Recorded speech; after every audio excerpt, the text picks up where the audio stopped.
Come on up. Okay. I guess, I don't know how you want to do this, I'll just go through line by line, Yeah, or? however you want to go about it. I want you to present your budget. Okay. The first line item is vehicle maintenance for the sheriff's office. I'll go through the sheriff's office Hey, Lynn. first. I don't want to interrupt, but I set a copy this time, not even in your book, because we made so many changes to all Okay. of these that the page numbers are getting changed around. So Okay. I figured I'd give you a copy, we can put it in Okay. later. All right. Okay, the first line item is vehicle maintenance. We've dropped that a little over 13%. We dropped it $5,000. Vehicle equipment, we dropped that $8,000. That's 40% of what we have. Dues, memberships, and subscriptions, we dropped that 28.5%. Animal controls unchanged. Police canine expenses, we dropped that 20%. Contract services and other, that was an increase of 37.80%. That was the one I had a question on, body camera.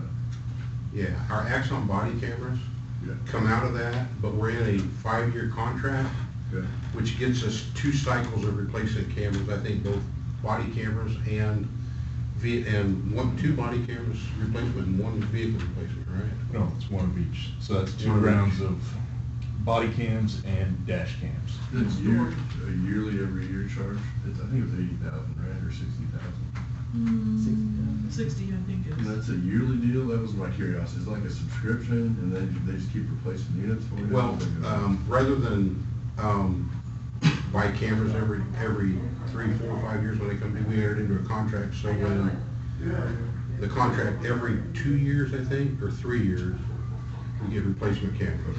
So, And it's 2 years on the body cams and then 5 years for the dash cams. But that cost also includes the maintenance agreement. So we've had some cameras go down and we ship it in to them, they send us a new one. And it's all covered under that. Maintenance and everything's covered under that contract. Purely curiosity. he's the Axon expert.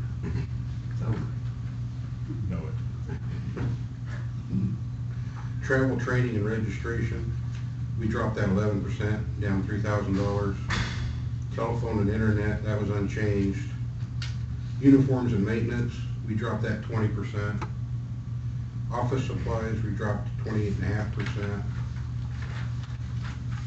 And I can give you the totals if you want, I'm just going through the percentages. No, we got it here. Okay. Like I said, however you want to present it. Fuel and oil, we dropped that 13%. Drone expenses, we kind of zeroed that out this year. We're due to, they did some changes to the state statute on drones and what type of drones you can purchase, and what types of parts you can purchase. So we're looking at replacing our drones, and I think that's either going to come out of either asset forfeiture or the VIN offender registration fund, but that's not going to be attributed to the budget. Okay. So, weapons and ammunition, we dropped that 12.5%.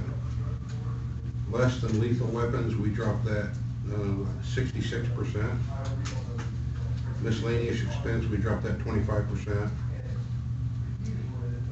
Miscellaneous personnel expense, that stayed the same. Employee testing stayed the same. Sheriff VIN payments, that stayed the same. Sheriff investigation / evidence, we use that to purchase evidence supplies, or if we have to mail off evidence or something, certified mail, or mail something back to people, that's what we use for that account. Insurance, we left the same. The Hope Solomon Enterprise contract, that's just filtered into the contract with Solomon and Enterprise for equipment purchases and anything we may need to accomplish our task in those jurisdictions.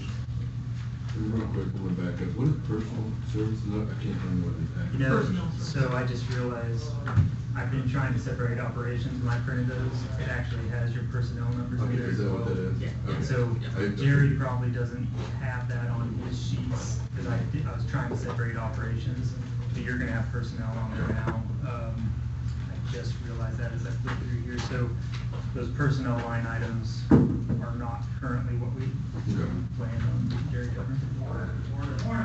We got them all here. This is the total actual. Yeah, so that's the actual Just budget personnel. we're looking at right now with personnel and operations included. And I haven't gotten those figures at all. I'll get those once everything gets settled, or Marcus usually gets them to me. So, Yes, yes. overall, outside of salaries, looks like we got like a 6.3% decrease in our budget from last year. So, Yeah, I saw that in the email last night. Well, how do you feel about that, Jerry? I feel comfortable with that, actually. I think we're okay. We'll go a year and see how we go, and I think we're gonna be fine. I'm not concerned about it. It was kind of good to go through step by step and figure everything out as to where we have been I did averages over the last 3 years. We kind of compared it, kind of came up with some figures, and then we started with that and chipped away or added where we needed to. Sure. On the baseline and Yeah. then where to go. Now, this wouldn't be impacted this year, but for example, you have certain things like the vests that you wear and some equipment that you would, if you bought it in the last year or 2 years, you're good for, I think the expiration on our vests are 5 years, so we're good this year. We don't have any expiring. but that could be something that, say, in a couple of years might come up again or Correct. things like that, so We'll that. have to consider that when we get ready for budget, but this year it didn't really hit us at all. No, I don't think it hit us at all this year. Are there any other items like that that you anticipate? I mean, I know you had the part about the drones in here, and, I mean, I don't think so. That's sort of expiring next year, so that's the reason we didn't reduce that more than what we did. Yeah. How much does that cost us, just curious? And we buy best for everybody, yes. About $1,200, $1,300 each. Not bad, I thought it would be. well, and then the uniforms, I mean, that's another example. I mean, sometimes those have to be replaced or updated, but. Yeah, and we filter that into, the uniforms outside of the vest, we filter into our budget every year. So that falls under the uniform line item. So if we have somebody that ruins their uniform, we have to get a uniform replacement, that comes out of that line item, so. I'm curious, is that a uni-first deal, do they buy a police uniform? No, Okay. we use them for the highway, road, and bridge Okay. ones and things, but they get their uniforms. Special, Yeah. Yeah. We get ours through Blower uniforms. straight care. And that's what law enforcement in general uses. Yeah. They use Safari-Land, Blower, Tactical, whatever that one was called, I don't even remember. It's First Tactical, I think. We use Blower because that's where all the colors match between our vests and our uniforms, so. Now, I know we've had some experiences with some vehicles that you never know when you get a vehicle that's one that seems to do well, low maintenance and so on, and then others. Any trend changes you see as far as what to anticipate in the No, next few we've years? had several issues with the engines in the Dodges. We started this year replacing those with Ford Explorers, so we're going with Ford, so we're gonna see how those work out for us. So far, we're doing okay with those vehicles. That's what you told me, so far those were. Dodge finally came out with a recall on them, and so we Okay. had about 8 patrol cars going to the shop for a short period of time. So that was way overdue, but I'm hoping that, so far, that seems to have fixed the problem, a lot of the maintenance problems, but we'll see if it holds up. So if it holds up, we'll keep them until we rotate, I take it, it's kind of what you're thinking? And I think we rotate them out 130,000, we're just gonna get 150,000 out of them. See how that works for us. I think it's worth a shot, see what happens, and if we don't think that's viable, let's talk about it again. Yep, we can do that. Ron, you got any questions? No. No questions. We spoke about this before, so Yeah. and then I reviewed it last night, and you guys came in where, what we talked about, so. I appreciate you guys' effort going through and trying to cuts where you can. As far as personnel, we don't have openings, or how's that trending, and then do you have anyone going to academies, or? We have 3 openings on the jail side, but I've got conditional offers out for 3 folks. We're just waiting on the background test, psychological, that type of thing to come through. So we should have those positions filled, hopefully within just a few weeks. Right now, we do have an open process for 2 road deputy positions, and we're going through testing and interviews on those right now, so. Today, actually, is part of it, so. Today. And for the number of people we're holding in the jail, are we, We're how's okay. that trending or adequate? When, you know, when we built the jail and had input and everybody's weighing in on it, we actually had more cells than what we anticipated needing immediately, but we're thinking, no, you've got to project. Yes. But I think we've actually filled those up. In the old facility, we had 27 average daily population, 27 people. Today, we're running about 40. I think 6 of them are female and 34 of them are male. So we're running about 40 right now, pretty regular. It was down to under 30 there for a while, but we're back up. We're at 40 level there. Pretty much where we're at. I would rather see a vacancy and low crime, but I mean, that's not in our control exactly. I mean, it's obviously. Yeah. As far as housing for outside counties, we've got contracts with SLEEP with 3 different counties, but right now we're only housing 1 for Riley County. Morris County, we'll bring some up occasionally, but What's our percent? hit and miss. What's that? What's our full capacity? 64. 64. Yeah. And I know that the Yes. jail budget actually is up, so maybe that's a good segue into that. Okay. Unless you guys have any more questions, sure. No, I kind of jumped over to that. No, no, we did. Sure. Okay. Janelle, do you think it's possibly that location of it?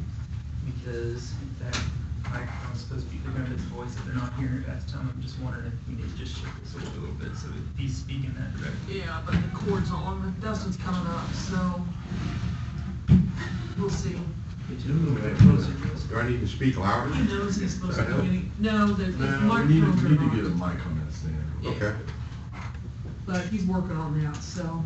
I was just gonna say, we've had the same comment Yeah. 3 weeks in a row. Yeah. I think it's time to get it fixed. Absolutely, yeah. Okay. All right, jail side.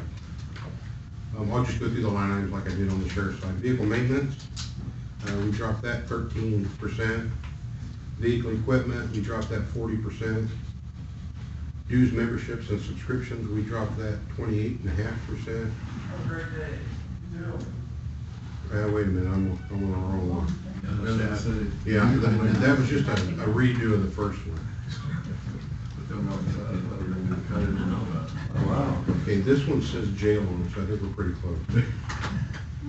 Oh, I see what you're doing. Equipment maintenance, we left that the same, we didn't change it. Vehicle maintenance was unchanged. Vehicle equipment was unchanged. As far as the building maintenance, we've increased that. I think we doubled it because we're having issues with plumbing and other issues. That's what I was gonna ask you about. So it looked, we can have another discussion if we need to, but what is going on? 31, am I accurate with saying we're from 31,000 on the inspector? So. And that seems like we added something. And I'm not blaming you guys, I'm kind of curious as to why the problem's constantly set up. As far as what? Some of the building maintenance that you get in that is, and correct me if I'm wrong on this, Marcus, because I haven't looked at the bills recently. So whenever the inmates decide to stuff into the toilets, then we have to go clean them out. So we're calling in a plumber to do that, so that's part of it. But we've also had leaks in there. We've had leaks in the kitchen as well, you know, that we've had to address. Trying to think of what else we've had in there. There's times that we had somebody messing with the intercoms, we'll have to, go in and fix the intercom in one of the cells. These guys, it's not their property, so they don't respect it much, so you're often finding the damage done by the inmates, but the intercom, stuff like that, and shoving stuff in the toilet is pretty much the majority of it. Good. We do have plumbing issues with leaks in the jail, but that's an ongoing issue we're working on. Once I think we get everything resolved, I think we're gonna be golden on that side. Yeah. I guess my real point is, it seems abnormally high for maintenance in 1 year. I mean, I know a little bit about operating a large building, and Yeah, that yeah. seems like a lot. Yes. The plumbing is a huge percentage of that, and it's been, I see invoices coming across from a plumber, multiple per week, and probably 80% of those. I don't know who it is, but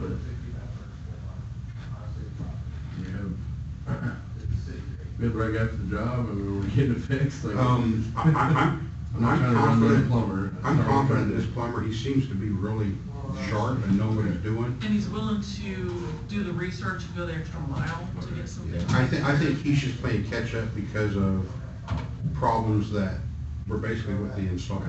Yeah. They weren't done correctly and we're too far past the warranty on that, so.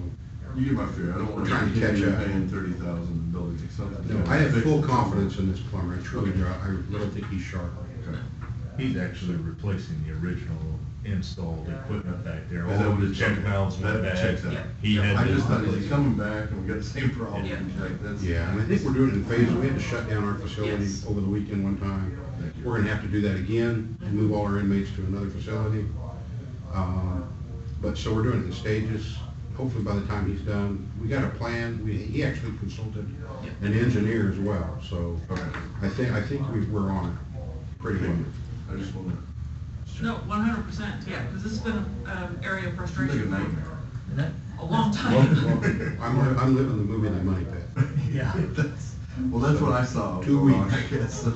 that's 2 part of weeks. why we started separating, because I saw your the note. courthouse You got so maintenance big, we is separated. typically just in one spot, but we just wanted to be able to identify, some of the challenges that we're having on the jail side, just so that it's more clear and it doesn't get lost in the overall courthouse maintenance number that can be a little larger. So we're separating that out just to keep an eye on it, watch it, track it these next few years, and then hopefully we get this plan resolved to where it gets to be just normal maintenance over time instead of us trying to catch up with some Another weird issues. question, at that amount, is that, when you're replacing an entire system, is that like a claim at That's some why we're- point? No, because the Unfortunately, it was- contractor, yeah. that they wouldn't, there's no protection there, huh? Yeah, and we've already been down that path. and Okay, no. it seems like a Mhm. excessive amount. Yeah. Okay, I I'm agree. gonna get over it. I agree. I think you're right on that, but Yeah. like she said, we're kind of beyond where we can. You're on the point of return. Yeah. Thank you. Once you Well, just and clarified you there. and not that they would have done this, but, they may say, no, it's not covered, or no, we can't. Correct. So, at what point do you pursue something and then, if we go the legal route and try to get further, and get the same answer that it is Right. past the warranty, or something that, once it's done, you've accepted it, signed off. Right. And to be fair, I guess I would be last year, so I'm just trying to understand why the maintenance is so high. It was before last year too, so. Yes, it was Was before it? last year. Oh, okay. Yeah, yeah. Well, I don't have 23 on here, I guess I'd be asking more questions. If it's cost us more than 30, all right, let's move on. I don't want to get stuck here. Dues and memberships, that's increased 33%. Part of that is, our jail members are getting National Institute of Jail Operations training, and they can get certification that way, and we're covering their certification for our facility. Inmate meals, that's an increase, we really don't have any control over the cost of food, that's went up 15.7%.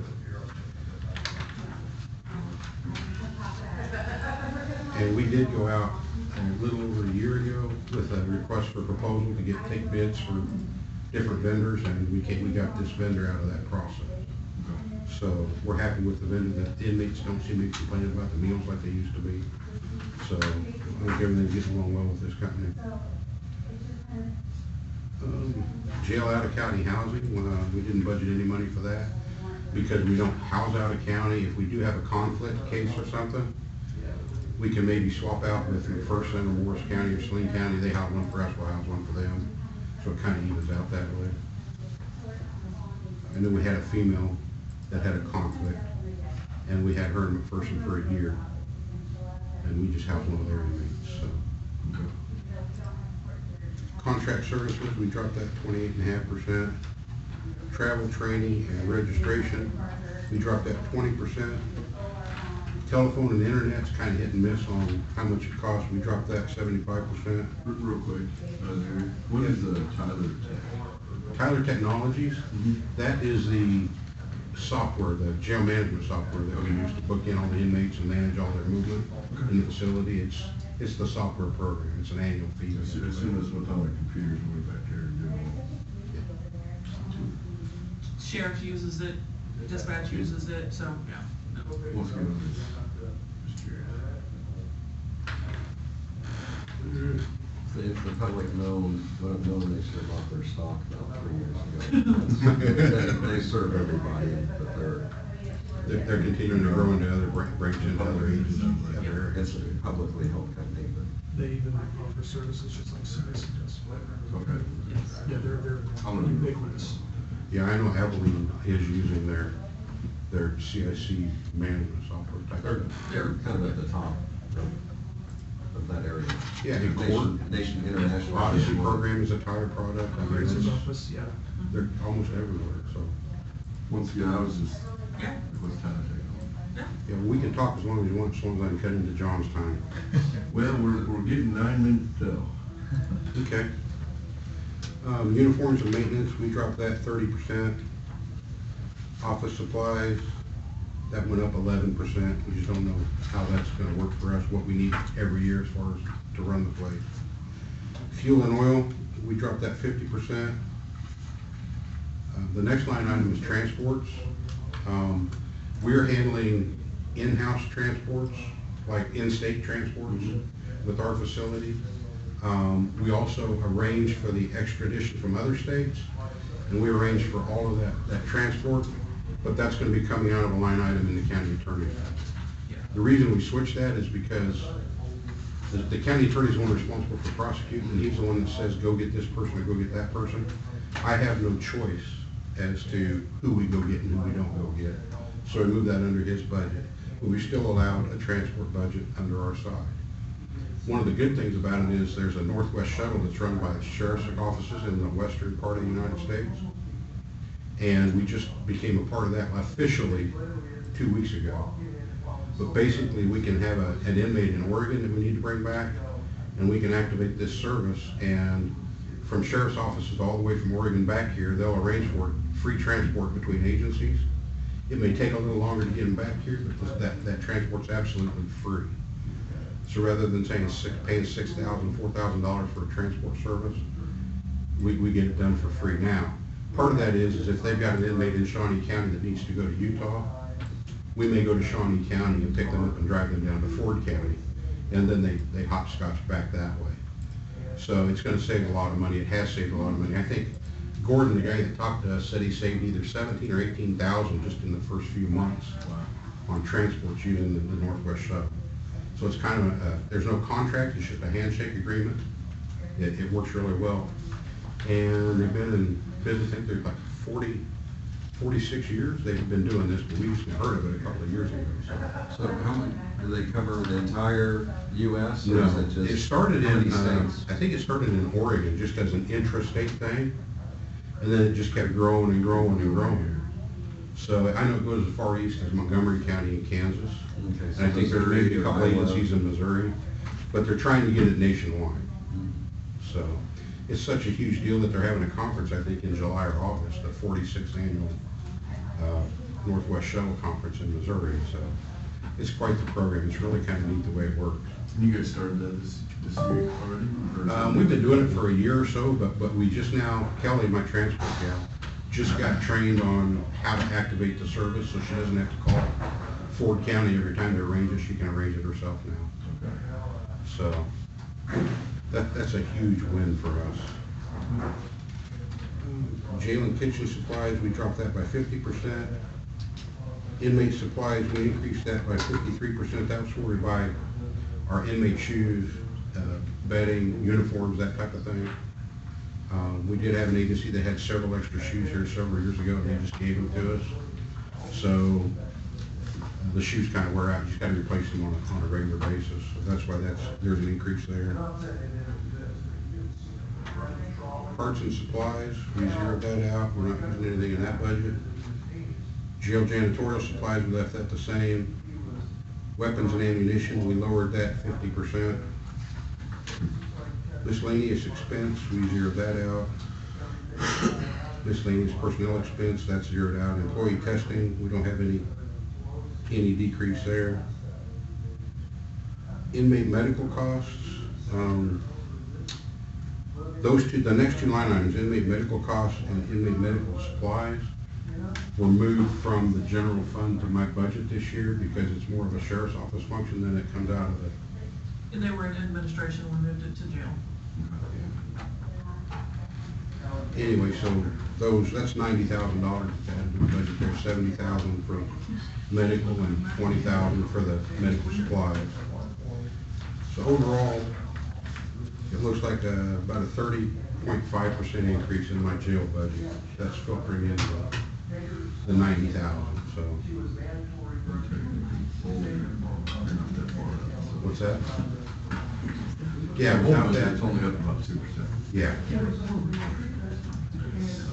Considering you're going 90 grand, I guess I'd just call that pretty Yeah. good work, I guess. And it's working along. It should be under us, so we can track it a little better on our side. And just to bring more light to that, you've talked to me when I first started this job, that you're concerned, or we think the trend is that it's gonna get higher and higher. Yes. I know, just within the last week, we've had, for several days, maybe not a week, we had a prisoner in Salina Region we had to guard 24/7. We finally got an individual taken where they needed to go. But, you know, medical issues, that we take them to the hospital if it's something serious. Our medical staff deals with it here. And if they can't deal with it, they tell us to take them to the hospital. And then, unfortunately, there's been a couple of patients in the last few months we've had to take to Salina, and they were there for several nights.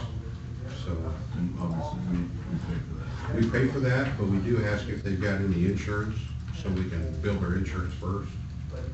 Some of the folks we house don't have any insurance, so we gotta care for them, we gotta properly care for them. We don't do any, we don't allow any elective procedures, but the basics we have to provide for them. Like I say, I think, I'm powerful. Well, Commissioner, do you have any questions for Barry? I don't have any questions. Well, and sometimes if someone's going to be detained and it's early on, and they go to the hospital, we don't cover that because they haven't been arrested yet. Is that it? We have a process when they're booked in. We have a questionnaire that the officers have to fill out, and they have to check yes, no, yes, no. And basically, it's just a kind of a medical screening. And if they don't pass that screening, we won't accept them into our facility until they've been medically cleared by a medical professional. So there's things we do to try to contain and manage that expense, because that is kind of a difficult situation. Yeah, there's a checklist they go through, and if they can't answer yes to all those, then we won't accept them, and the agency that brought them in has to take them to get them medically cleared before we'll accept them. Well, that's probably consistent with all law enforcement agencies pretty much across the states and the nation. Yeah, and it's trending, you know, everything's trending towards mental illness, that's picking up, and we have to deal with those individuals in the facility. Some of those are a chore to deal with, so I really have to tip my hat to the officers in the jail that really do an excellent job, so. And I'm not sure how this will work out or come about, but I know that Central Kansas Mental Health, which we're a part of, is trying to think of ways that kind of partnerships and how they can work together. And I know they're doing a few things in Saline County, but the main facility is at Saline County. But I think she's also reached out to you to see if She there's has, ways. we've actually got a memorandum of understanding or memorandum of agreement that's kind of been going back and forth. Right now, it's in Central Kansas Mental Health's hands to review. But we're good with it. If they sign off on it, then we're going to start providing some mental health services in our facility. We're working on that. We've been working on it for quite some time, but they're busy with a lot of different things in Central Kansas, so. Well, and it's not an easy turnkey type thing like, oh yeah, we've got this and got it covered. I mean, there's a lot of variables involved and a lot of different levels that they're dealing with, so. We're ready to roll as soon as we get that agreement signed, so. That would be huge for us, I believe. Are there some steps that you're taking? Because this would impact the jail as far as recidivism and trying to, once people are released, to try to somehow I'm offer hoping we direction, can deal you with know. part of that through the relationship with Central Kansas Mental Health, develop some sort of a pre-release program that we can go through, but we really don't have that. I think we do have some of that on the tablets that are issued to the inmates in the jail. They're all issued tablets that have educational materials on them, so if they take an educational program and they successfully pass it, they might get points to be able to buy a song on their iPad or rent a little movie on their iPad, and that's all monitored by the subscription we have with the company that provides it.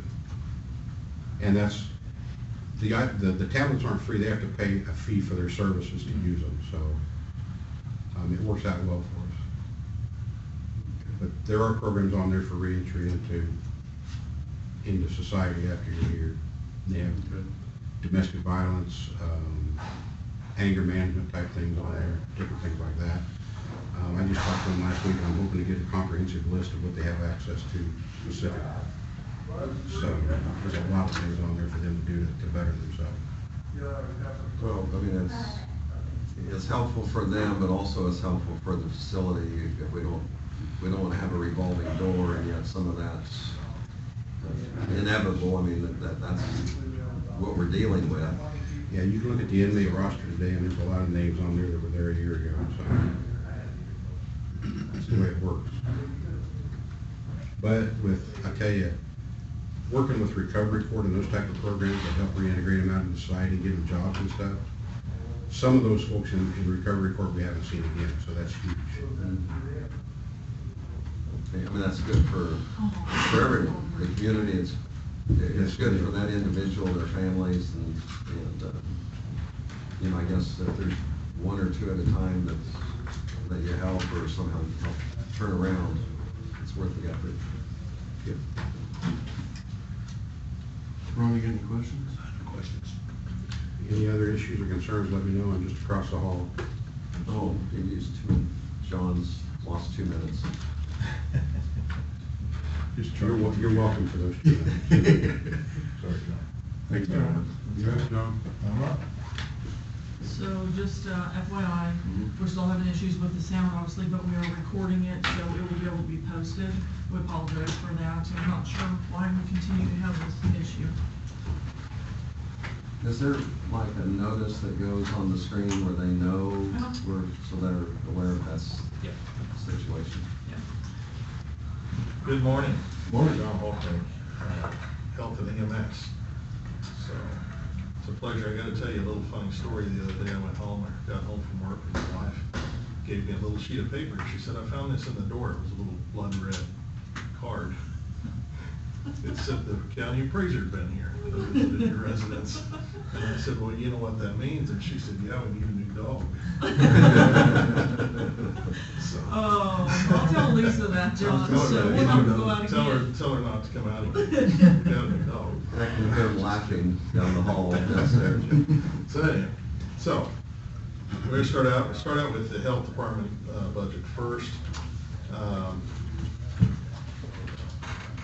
There's not a lot of changes we made with the health department. A couple of, we spent a little more looking at on maybe needing to fix some roof issues.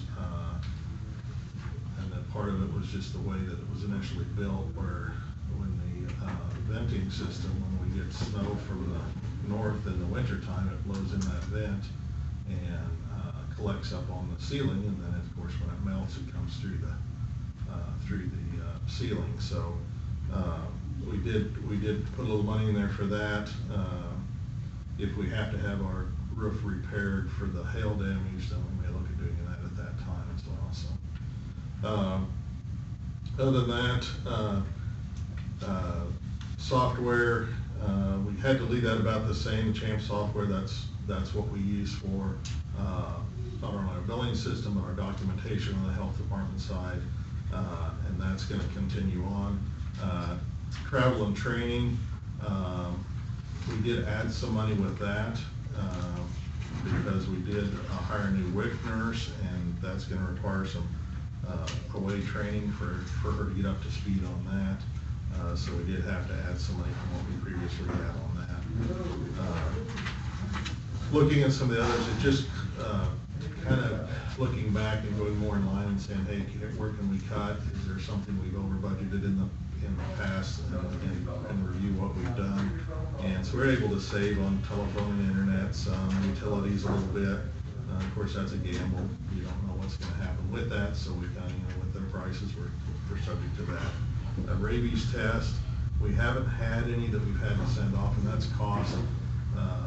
And we used to have to, when we, back in, some of you remember back when we had to pick up dogs and take them into the vet, and then pay the vet bill to have them housed to see if they, had rabies or not. And not doing that, that certainly saved us a lot of money. But we still would have one in there that if we had one that we had to send up to K-State to have it euthanized and checked, then there, we did leave a little money in for that. Down to some of the grants, WIC grants probably the most concerning, because we're finding out now that there is going to be probably some reductions in our payment for WIC. That's a federal program, so like a lot of federal programs are being cut back. What is the WIC program? Women, infants, and children. It's like the food vouchers that people can get to go to the store and get select items. They have to come in and on a regular basis and meet with our WIC nurse and to be certified. It's to the point where Geary County, a week ago, decided to not renew their WIC. So, we've already gotten calls on people that were going to Geary County that are looking now for WIC services. Why are they, are we thinking the state's gonna pull it? Federal government's. Federal government got back on the line. You know, and I think it's like a lot of these federal government programs where they've gone through and DOJ has gone through and cut back. I think it's gonna be a little bit of overkill initially, and then they're gonna have to come back and say, yeah, we probably overcut them. So, I think it's worth, certainly worth keeping. It's utilized highly. I hate to see them do that, but now these people in Geary County are looking for other WIC agencies, so they're looking to us in Clay Center, and we can maybe absorb a few, but again, unless they're gonna pay us, we're not gonna absorb very many. So, It needs to be priority for our citizens. yeah. Just So- because this is my first year on some of these, can you tell me what each one of these grants actually ends up being? Okay. Second question before you start. I assume this money gets appropriated back to us through the grant program, right? Okay. Yes. I thought that's how it worked, I Yep. didn't know, just Yep. curious. They're primarily funded with grants. Okay. But it's also ad valorem taxes, so. Sure. No. And I don't remember off the top of my head what the percentage breakdown is on that, but. MCH, so we talked about WIC. MCH grant is maternal child health. That's where the nurse that does that is responsible for setting up, we have various training programs that help with the new moms. We have a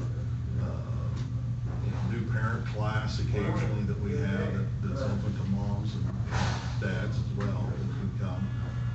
So that's really to keep newborns healthy and to train new mothers how to properly treat kids, and it's big on nutrition and that sort of thing. So that's what the MCH grant does.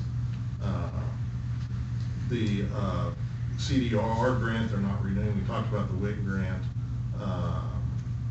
and the workforce development grant that's on there.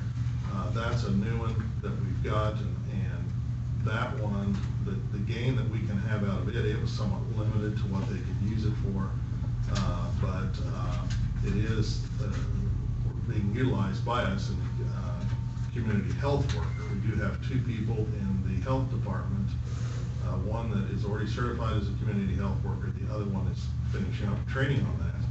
And that's on the level of when we get into community paramedicine, and that's us sharing those services, because on the community paramedic side, on the EMS side, that's the people that know how to refer people to get services done. So they're the resource person. So we're gonna have those in-house, so we're not gonna have to go out of house to connect with those people. They will be in the same building. So that's a plus. And that's a federal plan, so that's gonna not come out of our CP budget. It'll come out of that workforce development grant. So that's that. WIC, we talked about breastfeeding. Peer counselor is that last one there. And we have a person trained at the health department that teaches that to new moms, or moms that are having trouble with breastfeeding. So we have a separate room that we fixed up at the health department that they can come in and do some training and education there, so.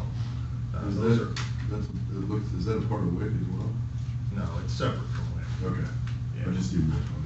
Yeah, I mean, we get a lot of the same clients, because you may have the same one that's needing that service, Okay. but then needing, the WIC is those, if you've seen or know people that have vouchers that they go to the grocery store and they can get milk, there's a select list of things that they can get free or reduced cost with those vouchers. Okay. That's what the WIC program provides. So. And IAP, that's another thing that we provide.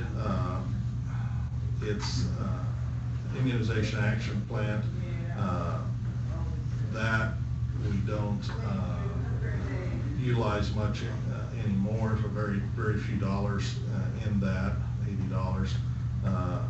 And that's helping with immunizations for lower income people. And the state formula grant, that's helping offset the cost of our services, what we get from the state. Injury prevention grant, we don't have anything there, but that is out there. We're not gonna get any money for that, but that's available as well. COVID and special supplies, we took totally off. Knock on wood, we won't need any of that again. Those were together. Miscellaneous personal expenses, that's $550 in there. That's just a placeholder for if we need to buy anything. Community events, that's the baby shower that we have every year. Some of that stuff we can get through some of the grants, some of it we have to buy. So that's what that is for. Foot care program, you know that we did have to discontinue that this year, so that's a savings of that amount. And then capital outlay, we deleted this item, and we'll capture any cost of that out of the equipment reserve. So altogether, it looks like we're gonna save about 23.494% out of the health department next year rather. Any other questions about health department? So, this is actually what to do. This isn't kind of. So you have, sometimes, and this is more of a volunteer food drive that you have, and so. The EMS side. So, but that's on the EMS side. Yeah. So does that, how is that distributed? Because I know you'll be up at West and I see Yeah. people getting extra groceries Yeah. and putting sacks or Yeah. giving money. And Yeah, we Once a check year. with the local food bank, like when we do the one at West, that goes to the food bank here in Abilene. We did last year, we did Chapman as well, and that went to the food bank they have in Chapman. Okay. And the one at Harrington goes to the food bank at Harrington. Those are the ones we've done. And we go to them ahead of time and we find out what their needs are at the food bank. So when we're short of what do you need, and we then type up a little list, and then when the people come into the store, we hand them that list so they know what's really needed at those food banks, and then they try to fill those. But so, I mean, it appears you must raise at least a few $1,000s of goods, maybe more than that, towels and there are Right. certain things that. Some people will give cash, all of that, after it's done, we pull down to the food bank, they know we're coming, and we unload it and put it in the food bank. And any monetary gift, we give it to the food bank as well, so that's something we don't benefit anything out of that, other than we think it's good community service to do that, so. I appreciate you organizing that, because, and I think people in the community know it's a small way they can help, but as a large group, it makes a huge difference. We usually do it around Thanksgiving, around the holidays. You know, things get a little tight for people, and so it's worked out well. It's a good thing, I think. Ron, do you have any questions? Why don't we segue into EMS? EMS, okay. We're at EMS. Equipment maintenance, we did stay the same with that, and I will preface that by saying that unfortunately, we're getting into the time that we moved into that building back in 08, 09 is when we moved into the new EMS facility.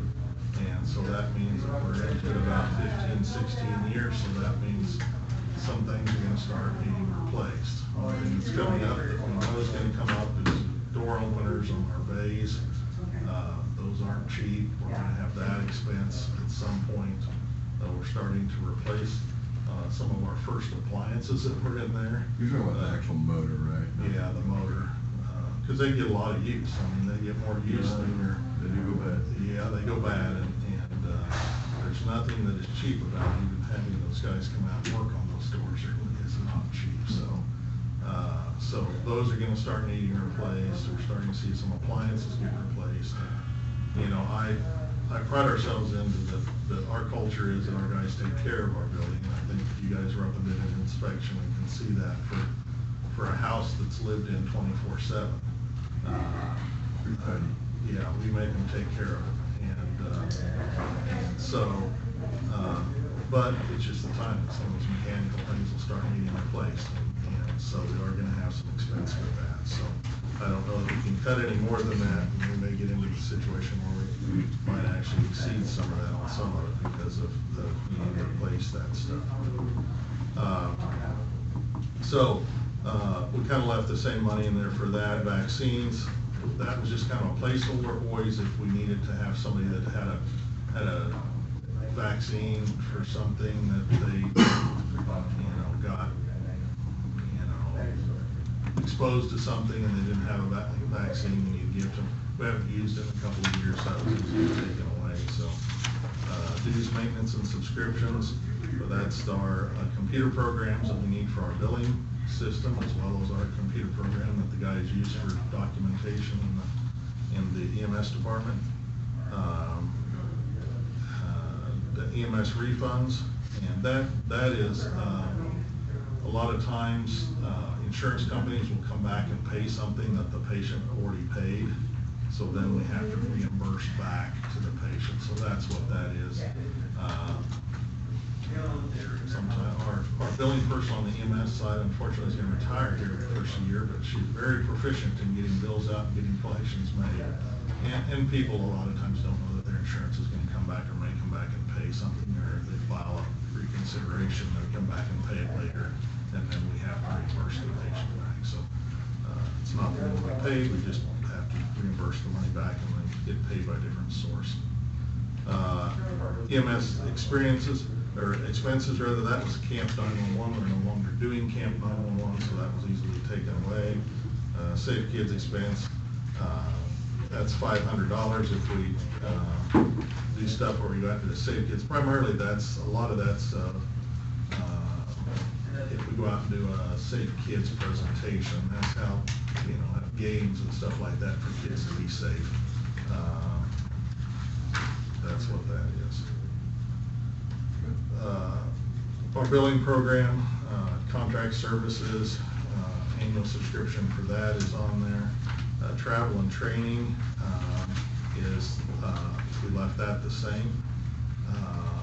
Public education, and that is, we do the Letter of Life program where we distribute those forms out with a little clip for people to put on their refrigerator. So if we get caught, and a little sticker to put on their door, so if we come to their house and we see a Letter of Life on the door, then we go in and we know that on the refrigerator, we give them a little potato chip clip and an envelope with forms in there that they fill out, say, you know, who they are and what their health history is and any medications they're on.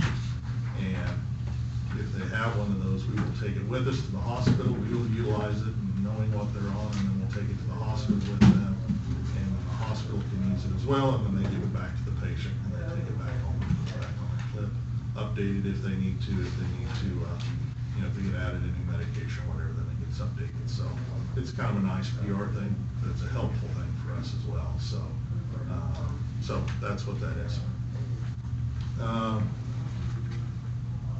Telephone, internet, left that the same. Uniform maintenance, of course, we provide uniforms. That will vary based upon turnover, obviously, but we provide the uniforms for them. Utilities, we dropped that a little bit based upon what we've seen. Hopefully, you know, who knows with that. Laundry, linen, dropped that $500. We do purchase real linen and put real linen on our cots. You can get paper disposable linens, but we constantly look at that, look at at our utilization of that, and I can tell you right now that we'll use one of our regular cloth sheets on the cot, and we use it 6 times before it disappears. And what happens is that gets left at the hospital, and then they get back, they take them to Salina, and they move them over. They're not supposed to leave it, but sometimes they forget. Sometimes they feel the patient can't roll and take it out from under them, so we know that if we use it 6 times and before it disappears. That is still cheaper at 6 times than it is to buy the paper ones that are disposable. So we continually monitor that. Whenever we get past that, then we may go to paper sheets. They're more impersonal than the cloth ones, but so we do watch that. So that's what we have. So that's been pretty constant. So I'm pretty good on leaving that like it is as far as the laundry and linen and their replacement. The office supplies, didn't change anything there. Fuel and oil, you can see that we raised that a little bit, and that's just based upon our history and the price and the consumption that we have of fuel. We have used a little more fuel now that we have a little longer trips and such out of the Station 2 area, and doing some referencing to that part of the county with the truck from here. So we're putting a little more miles on the trucks and doing that, using a little bit more fuel. Cut a little off of parts and supplies, which we haven't over the last 5 years on what that turned out to be, so we saved a little money there. Oxygen and medical supplies, we left that the same, based upon, again, our history with both of those. MIH, that's kind of going to be separate, but you know, certainly through the grant period, because that will be reimbursed all through the grant at this point. Scholarships, that's if we have to provide money to somebody that may be new coming on and they've got a contract. Matter of fact, we have one that came back from McPherson. Was an employee of ours, left a couple of years ago, went to McPherson, worked at McPherson a couple of years. They sent him to paramedic school.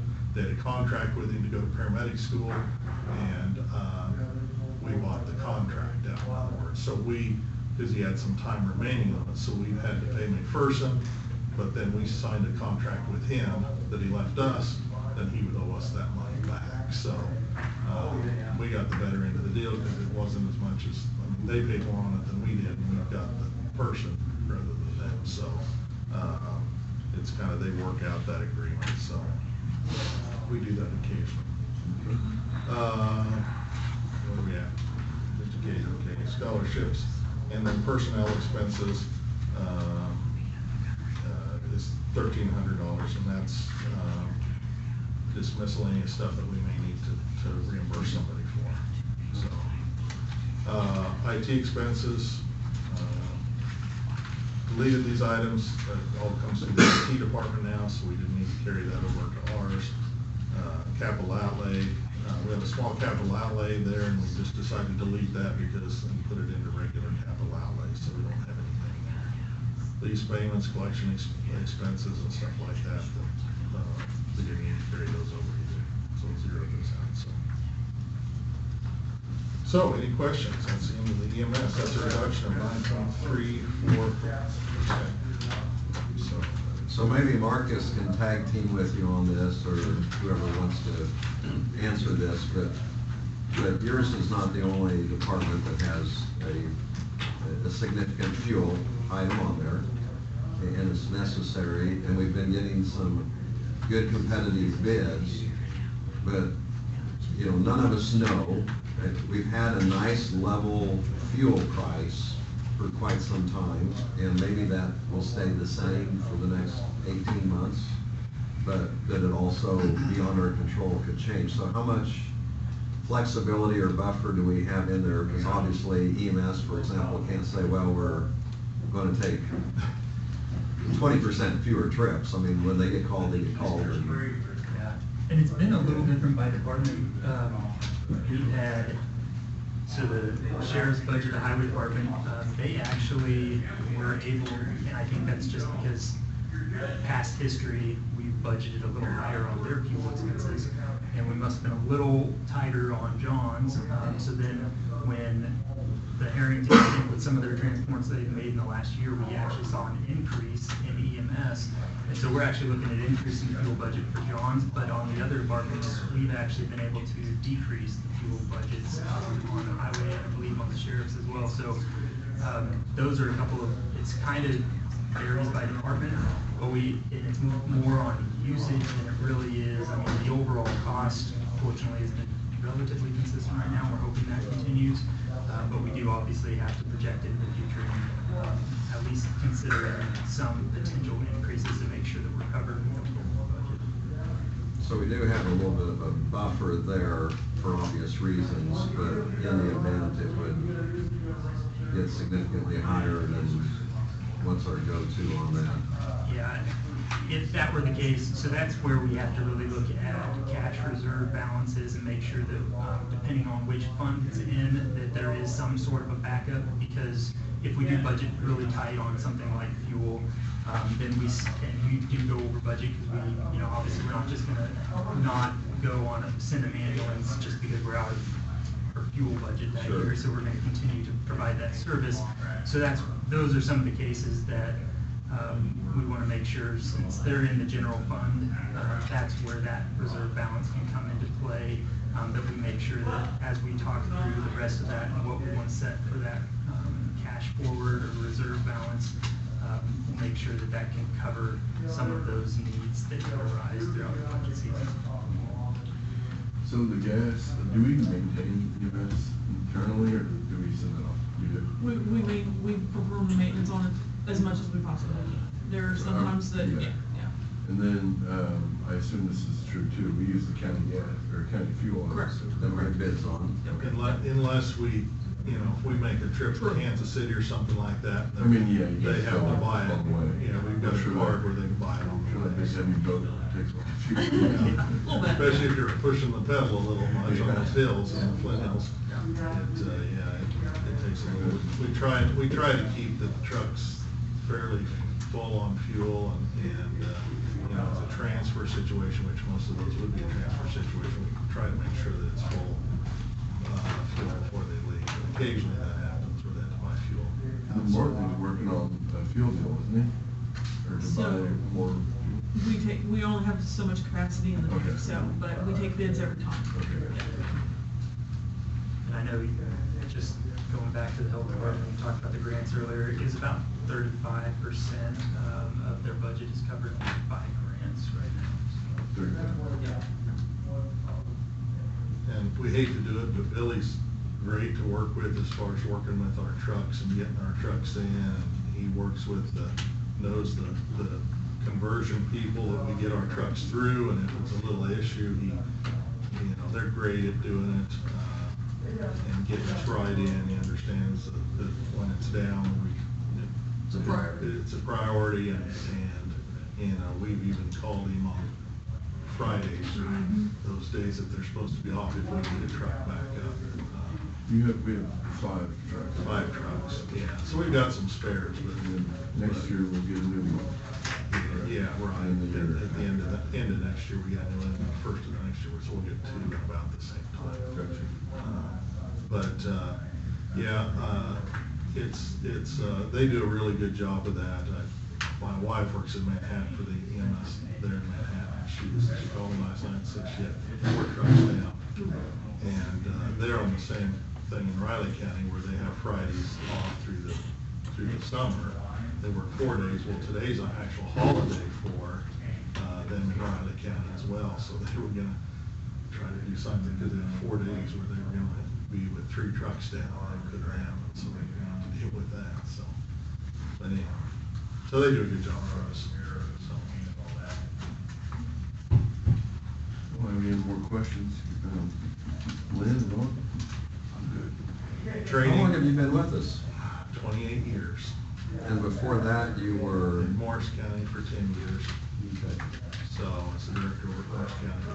And then I worked, 2 years prior to that in Junction City Fire for EMS in Junction City. And then I know you were, yeah, which I really appreciate, you were, chair of the state organization and Yeah, a I've couple been, other the things like that. KIMSA, the Kansas City EMS Association, I was a starting member with that back in '96 when it first started, and was on the board of that till the last 3 or 4 years ago, and was president. Better position in it, so I've kind of let that go. Now I'm on the NAEMT, National Association of EMTs, on the advocacy committee, so we're trying, that's, I went to DC here a couple of months ago with that, and that's kind of interesting. That's working right now. CP funding and that sort of thing is what they're hot on. And Treat in Place, which we didn't talk about, you know, we take a lot of people to the hospital every year because, like I've explained to you before, Medicare, Medicaid will only pay us if we transport a patient. They won't pay us anything if we treat a patient and don't transport them.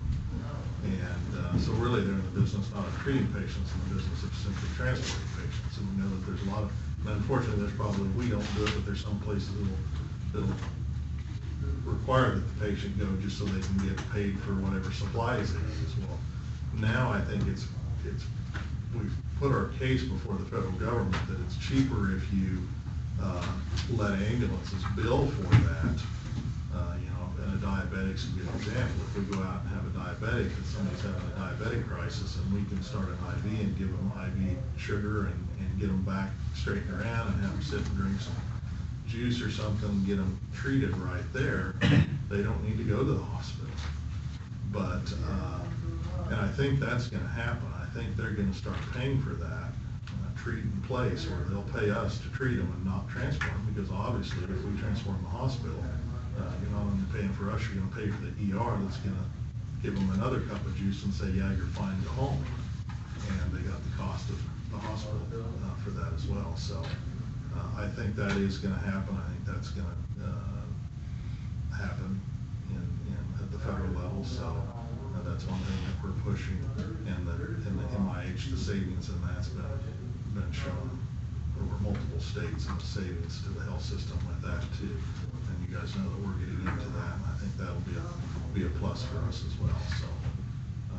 So I've been in it a long time. So I've been in EMS, been a certified EMS person for 40 years. Congratulations, but I think it also speaks well as far as Dickinson County, because I know a few times when I was on the KAC board and would go throughout the state, and the EMS people they knew about John Holgren, and they said, you know, you've got one of the top guys in the whole state and so on, but to have that leadership and example and have the person here, I think speaks well for us. The other thing I was going to mention, and I know Rotary is working on this, April Barker has kind of taken charge of the AEDs, and they're getting more of those available through a matching fund through the Rotary Club. Right.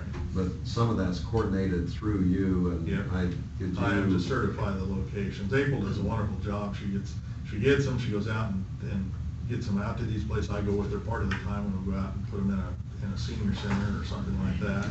With that, you have to take a picture of where it's at, you have to describe where it's at, and we have a national data bank that I have to certify to put it in. I'm one of the ones who can do that. And then it's available to people that if you get, you know, a situation happen, that they can get on there and look, and they can say, and there's a picture of where it's at, describe where it's at in the building, so if you find somebody collapsed, you can get on this and say, where's the nearest AED, and it'll tell you where it's at, which door to go into, and how to, if you're so inclined to treat somebody. So, yeah, April's doing a great job on that, so. But I think what she discovered is, for example, if someone would have a cardiac arrest or something like that, and we have an AED here, they had one, for example, at the high school, but if you're at the high school and you need one, that's a big place. Oh, So yeah. is it in the gym, is it Yeah, in no, by it's the principal's office, you know, where is it at? And the same over at Solomon, so having the locations identified, Yep. where you can figure that out, but also, when you utilize those, it doesn't just, the paddles just don't hit someone when they don't need it. Right. So it has a way that it transitions, so when you arrive, you're, Yeah, we try to have them purchase the same brand of monitors that we carry on the ambulance, so we don't have to switch out the patches. We can just unplug and plug ours in and it works. So that's not the case with all of them, but we try to, any that they purchase for somebody, they know Zoll is the brand we use, and that's what we tell them to buy, so that we can do that. So we don't have to peel them off and put other patches on. but there were probably a dozen or 20 of them throughout Abilene, and more throughout the county, but for people to be able to know where the location Know was. exactly where they're at. And we have one at our church, at the first church, there's one Methodist, but there's also, you know, some buildings happen to be locked up, they're 24/7, so and the schools all have them. Yeah, all the So schools anyway, have- it's a good educational piece, but, Yeah, we put one in, West has one up here on Okay. Buckeye now. She's looking at trying to do a kiosk type one, and I think she's looking at maybe Little Lakes Park, where it's like a newspaper vending machine that's got an AED in it, so. and there's one in Stroh Hall. There's one at Stroh Hall, yeah. So anybody downtown could run up and use it as well, so pull it out, so. But if someone knows of a location too, the Rotary Club is looking for locations, and I'm not sure, they aren't free, they aren't given free, but Right. it's a good project. Right, so very good project, so, yep. And it's for the whole counties, for that matter. so. Yep. Okay. Any other questions, anybody? Okay, thank you very Thank you. much. Sorry about that, John. Any questions? I did not have any more questions. I apologize. No, that's all right. Should something around my house, and I'm gonna leave it at that. Go away. He had all the answers while you were gone. That's all. Great. I'm glad you did it all. I appreciate it, John. I was just gonna say, I know, thanking everybody, so I appreciate it. Thank you for your effort. And, glad, good to have you. Thank you. Have a good day. Flint Hills Area Agency on Aging. You're up. Good morning. Good morning. You have copies, these are actually in your binder, but if, They are, because I have copies. oh, you have copies, well, that I actually. found it in the packet too. Everybody needs more paper, right? Yeah, so in a second. Let's see. Commissioners. Thank you very much. Here we go. And I have these. You're fine. It's fine. Sure. Thank you. Well, good morning, everyone. So glad to be here. It's always a pleasure to be in your county. I especially appreciate it because of the history the Older Americans Act, which is a primary funder of our programs and services, was, I guess I'll say, inaugurated by President Eisenhower. And so when we talk about the Older Americans Act and its history, think of Abilene and the Eisenhower Center. So good to be here. I'm with the Area Agency on Aging. My name is Julie Gilbert Walter. I'm Executive Director. And also with me is Sharon Roberts Meyer, who is a member of our Board of Directors and a very active member. I'm happy to have Sharon on our team. What you have in front of you, or in your binder, is our request for funding for 2026, and I've given you a comparison of what our request was for 2025. I'll just go over the highlights. We're requesting a total of $63,838, and that's a decrease of $12,884 from our fiscal year 25 request. The decrease is due to some changes in the number of people needing health insurance. Our agency is the employer of record for people who are providing friendship meals at the friendship meal centers here in your county. And there's been a change in the personnel, so that meant a big decrease in the insurance request. And I just want to make clear that we are very grateful for counties providing this health insurance.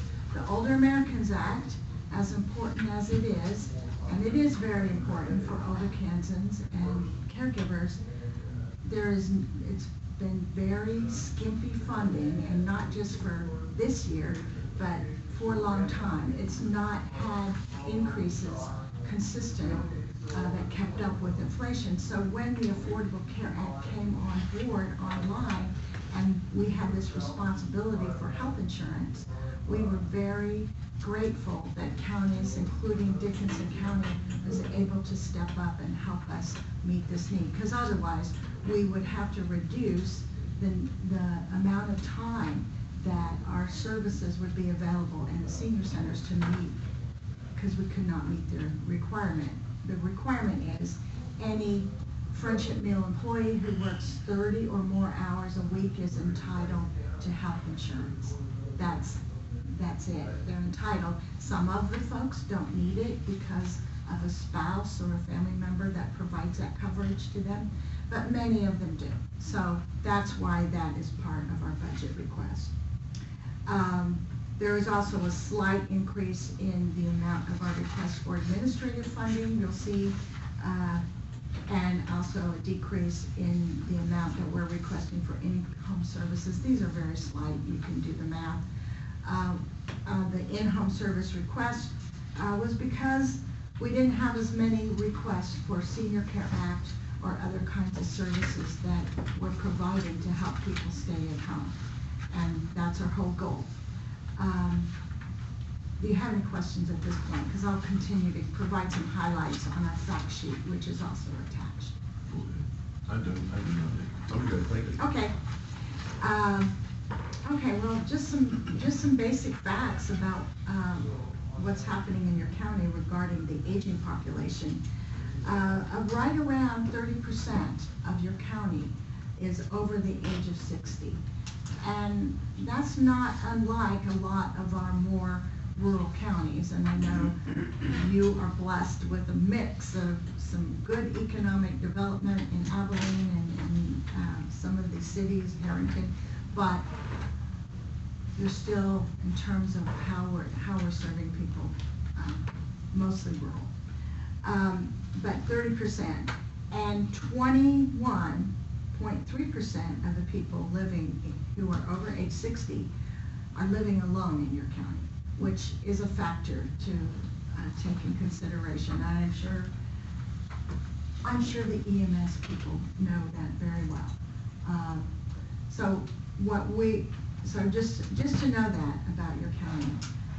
You also have right at 7% of your 60-plus population who are over age 60 living at or below the federal poverty level. So it's important to know.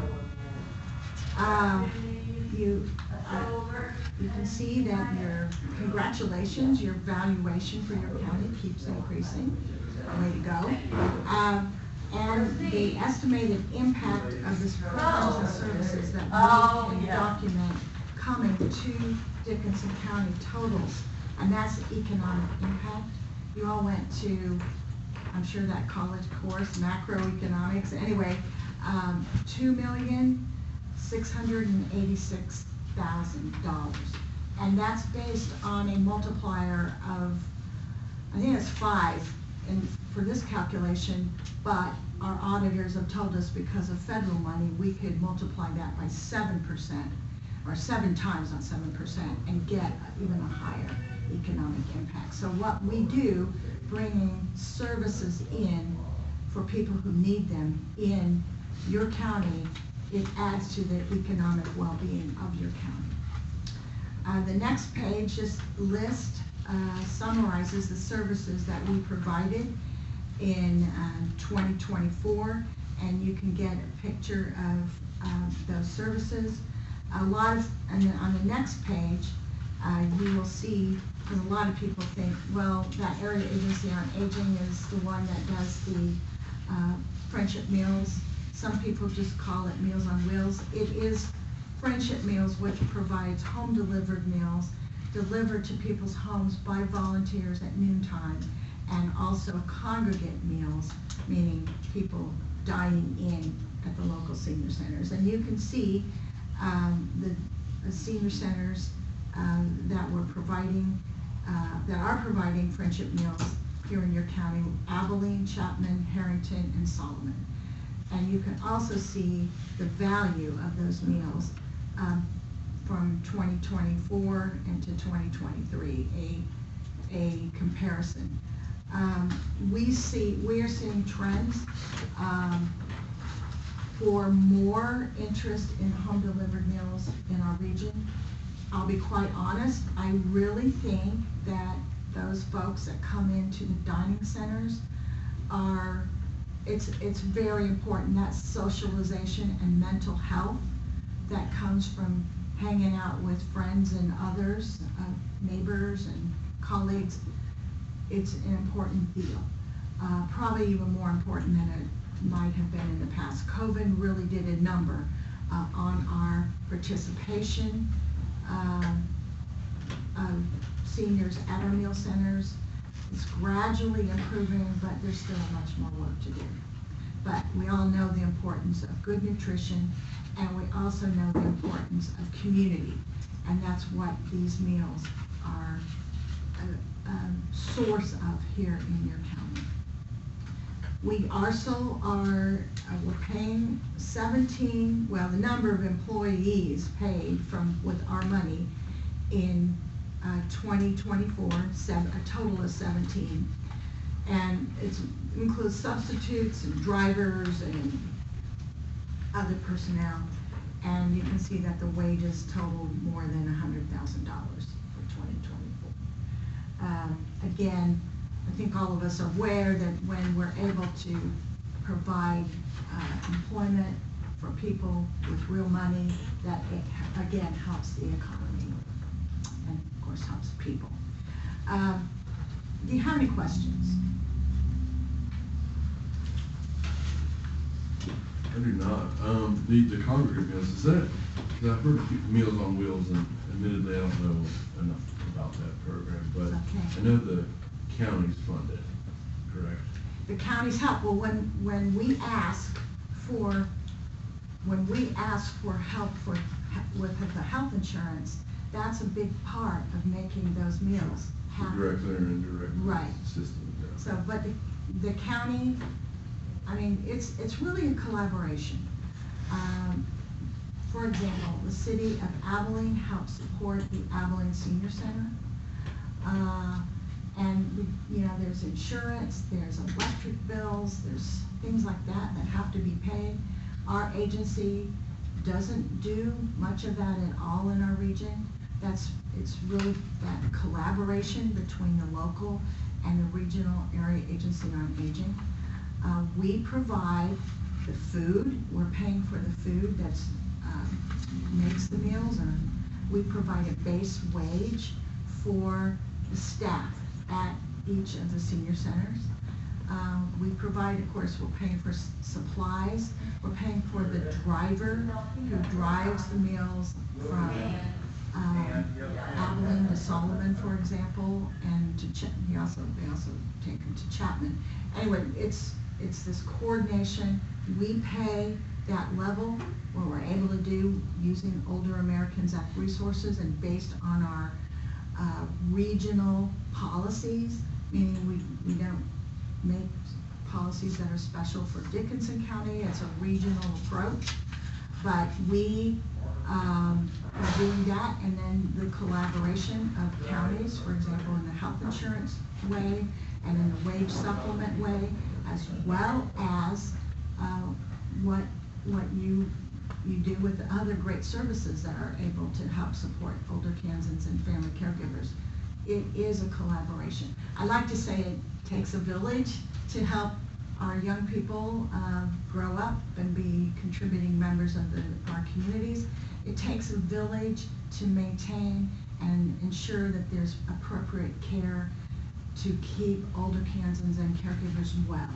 And so both ends of the spectrum, it takes a village, and in this case, it takes all of us in our different roles in the counties and communities to be aware and help out neighbors, friends, people who are working at the senior centers and health departments. It makes it happen.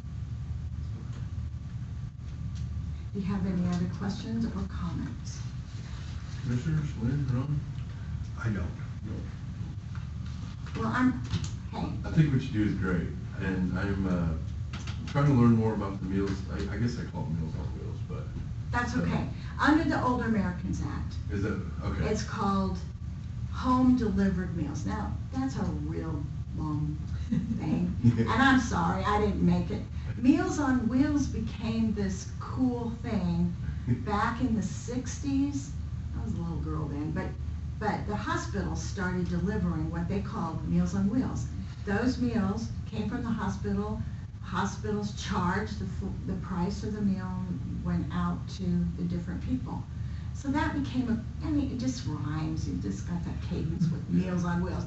And so the area agencies on aging under the Old Americans Act back in 1973 became responsible for what they called then home delivered meals and congregate meals.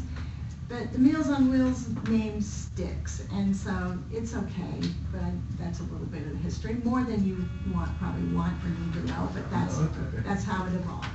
But it's a slogan that says what it is. Yes. So Yeah, exactly. Yeah. that's good marketing. I will say that our meals available at the local Friendship Meals centers are available to anyone age 60 and over, or their spouse, on a contribution basis. There's something called an assessment that's required. So if you fill out that assessment, you're over age 60, your spouse is over age 60, you can get a meal on a contribution level.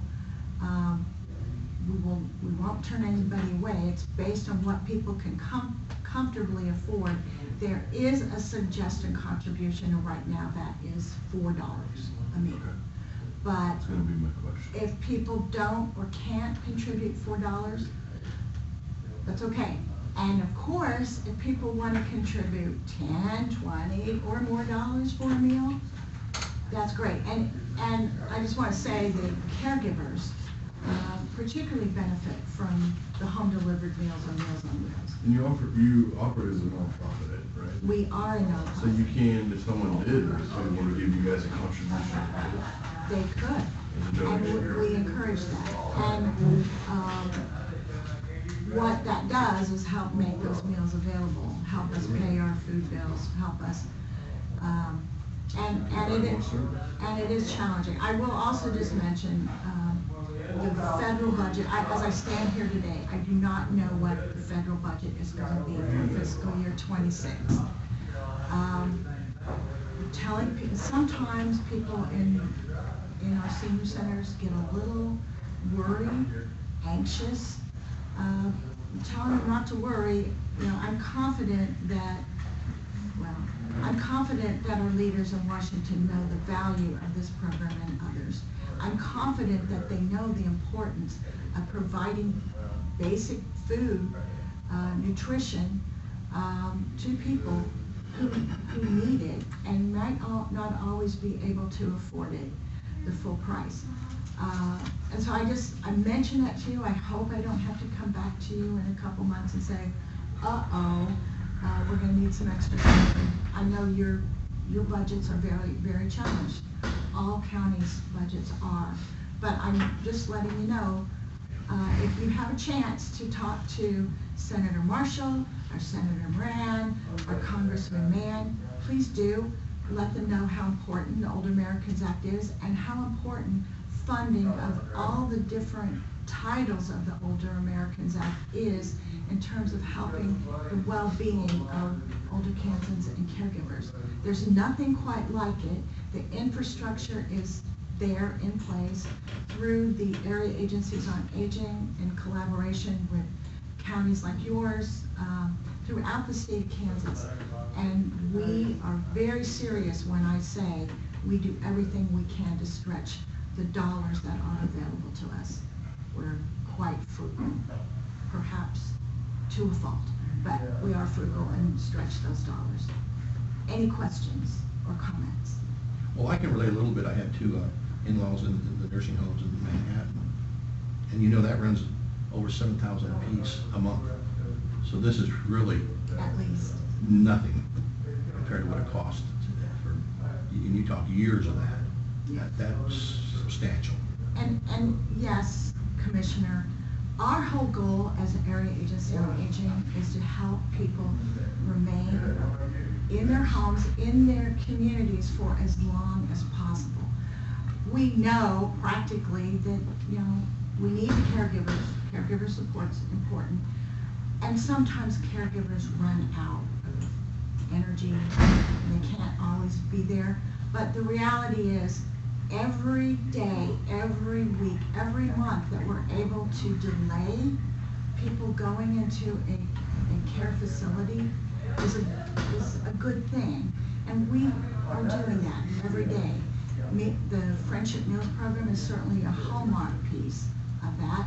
Our Senior Care Act and the other in-home services we're able to provide supports that. And I would just also say, if you know somebody that's needing some, or having difficulty, or there's a caregiver having difficulty and having questions, call us. Our 800 number is throughout this document, 1-800-432-2703. We will connect and talk to whoever has this need and do our best to help as quickly as possible. The unfortunate thing about aging, and we're trying to get more visibility, but the unfortunate thing about it is that most people don't want to admit, or even they might not even recognize that their older loved one, or even themselves, are getting older and need help. They just don't want to address that. So they usually, when we get a call for some help, it's usually 2 or 3, well, sometimes months ago they should have called before. But we're able to help. And again, thanks to your support and your attention, we really appreciate it. And again, appreciate Dickinson County as a whole. Such good memories of some great volunteers here over the years.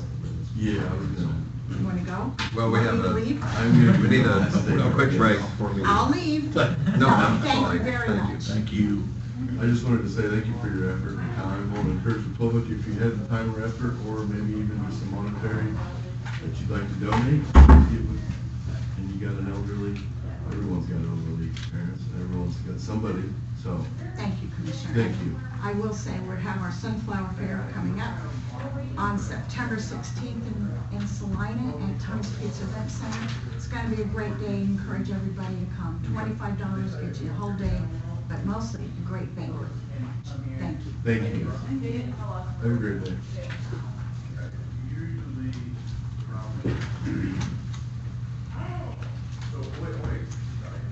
Wait till we bring it up. No, I was actually gonna say, the audio problem, we think is related to the fact that the box doesn't have enough power Okay. to push to all the mics and now the additional monitors. Why not make it almost a demand? We gotta get it fixed. We can't. Unplug your monitor. Perfect. No, my monitor's fine. No, I Like, know, unplug it. no, I'm saying it might be a power problem where, Okay. and we don't know because of. Oh, okay. Yeah. We, None of yeah, them are none of turning them. on. No, they're not. We were recording it, so Yeah. we can put the audio out on the website. Yeah, I just. Yeah. Yeah, that's- Mine, yeah, yes, yeah. and I'd like to fix it. Absolutely. So, Yeah. Hey, Yeah. I think. Yeah. So, That would be go ahead, plug your wonderful. monitor. We need to call it order. 20 seconds. I call this meeting to order. Would all rise for the flag salute? I pledge allegiance to the flag of the United States of America and to the republic for which it stands, one nation, under God, indivisible, with liberty and justice for all. Thank you.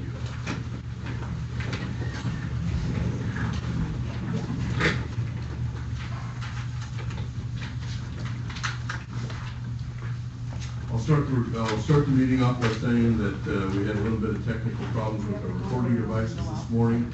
We will have an additional audio recording get put up online so you can listen, and then you can kind of try to watch along, but it may not match up exactly. So we apologize for that, and I know it's happened a few times now. We're gonna get it fixed. Moving on. We'll start with the approval of the agenda. Today we have a short agenda. We're going to consider replacement purchase of servers presented by Dustin. We'll talk about that later. That's all we have today. Do I have a motion to approve the agenda? So moved. I'll second that. All those in favor say aye. Aye. Aye. Motion carries. Moving on to consent agenda, the minutes are provided in your packet, Commissioners of June 12th meeting. Payroll this week of $416,337.46. Utilities of $11,671.06. And credit cards of $39,568.37. Do I have a motion to approve the consent agenda? I move to approve the consent agenda. Second. All those in favor say aye. Aye. Aye. Motion carries. Moving on to Commissioner comments, committee reports, I'm gonna go ahead and kick it off this week. We are, in the EDC, we are going to begin to start the interview process. And we should, within the next few weeks, if not a month, we should get a good idea of who the new director is gonna be. And I will keep you guys posted on that as that tags along. I will make an official announcement today. I am gonna apply for that job, for the director position for the EDC. I've checked with Janelle, on incompatibility of office. We don't think there's an issue there. So I am going to publicly let it be known as today I'm going to do it at the EDC as well. So I just thought I'd go ahead and announce that. Lynn? This last Friday, I attended a concert that Lieutenant band over at Fort Riley. It was on the parade field adjacent to Schofield Drive, and had a great outdoor concert. And it was a lot of people there from Fort Riley, but also from surrounding communities. Was that the Gary Cities? Gary Cities band? The Lieutenant Dan band? Yes. Yep. Mhm. Yeah, and on the way over there, unfortunately, they had an accident on there at Junction City on I-70, and it tied up both lanes. The accident had happened at 3:15, and it still was just backed up traffic, and both eastbound and westbound were mostly diverting off of the exits and going through Junction City to try to get back on interstate and loop through. And so it took about 30, 40 minutes trying to take a few shortcuts through Junction City to navigate through there. But I mean, semis and even on the exit ramps, at times they were backed up on interstate. So I mean, it was really a tough situation. But anyway, the police and law enforcement did a great job of redirecting traffic over there at Junction City and Grandview Plaza. Also, I did have opportunity to visit with Tyler Mason yesterday, and he is with Senator Marshall, and I think maybe he'll be stopping by here sometime, and then also kind of trying to see if we can get Senator Marshall back in the area sometime for a visit. And then also there is a military affairs, instead of a breakfast, it's going to be a luncheon, and it's going to be held at Fort Riley, so there'll be people from Manhattan, because they have their own military affairs council breakfast. Junction City has one, and so regionally, it's all going to merge, and so I plan to attend that, and that's going to be coming up next week. That's all I have. Real quick, Ron, I forgot to mention, I went to the, I believe, 29th Senate District, and J.R. Clay's old position. Oh, okay, I think 24, sorry. I attended as I'm a committee member of the Dickinson County Republican Party, I was involved with the re-election, and the news is that Scott Hill ended up winning that re-election for that Senate seat. Historic for two reasons. They've never had a special re-election for that position ever before, and we've never had a Dickinson County senator. I don't know about senators, but at least in that Not in position. decades, So, ever. I thought both were pretty cool news for Dickinson County, so, sorry, Ron. Oh, well, you're good, take your And time. procedurally, that's if someone has resigned, like Senator Clay's Correct. had, then since he was a Republican to that position, it's up to the precinct committee people of that district, which was Saline County and Dickinson County, to be the ones to vote on that special election. And it's kind of the same procedure if it's locally, we have done that in Dickinson County. Right. If a elected position opens up. And just that, then there is one more step, the governor would have to approve the special election. If she doesn't, you have to do it again. So, And then you get to turn around and do it for Scott Hill's place. correct, yeah, that is a good mention. The representative of the 71st district or 70th district will also be up for re-election as soon as the governor, I believe how that works is when they approve that reappointment, then his position would be vacated or that office would be vacated at that time. So if someone's interested in that position, they need to notify the Republican Party Yep, great. chair, but also when they go there, you probably can handle that. 'Cause since you were there. Yeah, so. Can they self-nominate, or they have to have No, someone? you gotta nominate? have someone nominate you, and then you gotta have someone second that nomination. So, yes, if you are, now, I believe only a committee member can actually nominate or second someone. So you will have to get with the committee, man or woman, to do that. But yes, anyone technically can do it. So it's no different than a normal election, other than it's probably the most indirect democratically way to elect someone that I can think of. As you sit in a room, you talk, and then you elect them. I can't think of anything that's more direct than that. But And if only one applies, then that most would be the person, but you could have 2 or 3 or 4, as long as they can get a nomination. that's right. The county worked out Yes, that way. Most of those, well, all of them, it was only one applied, whereas this one was 2. And that's the first time I've actually seen 2 apply for it, so. We had one for the sheriff's position back like in 1992 or something that came up, and we had probably 4 or 5 make application. And so then it was narrowed down to 2, and once it was narrowed down to 2, and we also had that for a county commission position one time. Years ago, we had a commissioner that had passed away, and I think there were either 2 or 3 that applied for that position, but that's when Melvin Leckman was first elected, and then he later was reelected through a countywide during the actual election cycle. So a little bit of exciting news there. Ron, did you have any reports? Well, I didn't do too much, I slept most of the time, but, other than that, I did spend a little time in Clay County, Concordia yesterday with the Juvenile Detention Center, and basically spent a lot of time working on the budget. And come to realize through the leadership of Saline County, we felt that it was necessary to maintain our budget as we did last year. So we're not gonna increase anything. So we were glad that we could all compromise and do that, so that we did get that accomplished. And quite a place to go see and visit, in Clay County, Concordia, you know, the orphan train stopped there. I told people that before and wondered why these little children were out, bronze statues throughout the community. That was something to see and understand about the orphan train. And of course, they have a museum for that too, so I encourage people to stop by and take a look at that. That's all I have. Thank you. We'll move on. See no petitions. We'll move on to public comments. Janelle, Dr. North County Administrator, would you read the rules first? Per the Open Meetings Act, KSA 75-4317 and 75-4318A, as the elected board, the county commission is not allowed to meet or make any decisions without posting the meeting. They are only allowed to act on items on the agenda which they set. During their regular meeting, the county commission may allow for public comments on items not listed on the approved agenda. It is at the discretion of the county commission if they allow comments on agenda items. If you wish to provide comments, please come forward to the podium and state your name and address. If you are online, raise your hand and we will unmute you. Please state your name and address. Each person may speak for 3 minutes. The allotted time will start after the speaker has given his or her name and address.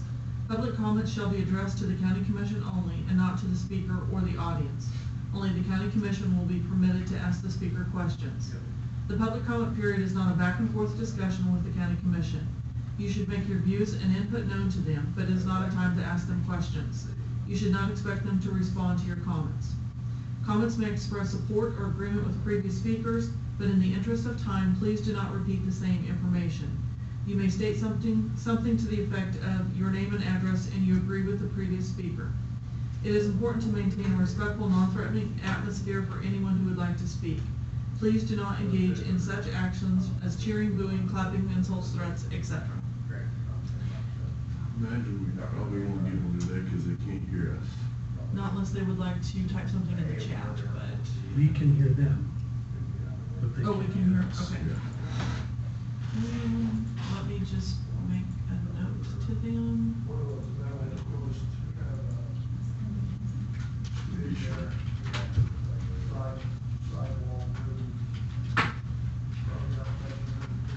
Spell correctly.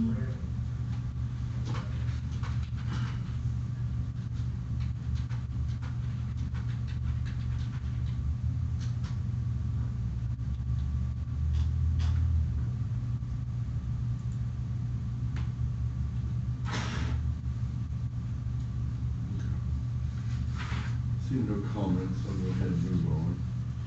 Let's go to reports from county officers. We'll start with County Administrator Janelle Dockery.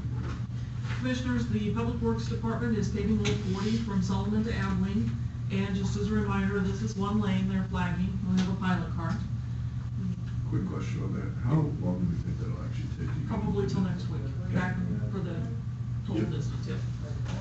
Overlay work should start on 1400 Avenue on June 23rd, and they'll start on Eden Road and working east. That also will be flagged, and if you remember, Schilling is the contractor for that. We got some good news, not really. There's a new requirement under MUTCD, which is the Manual on Uniform Traffic Control Devices, for weight limit signs at the nearest intersections from each direction from posted bridges. So we're estimating that's going to be about an additional $10,000 in additional cost. It's $100 a sign and 2 at each bridge. So make sure that those are posted.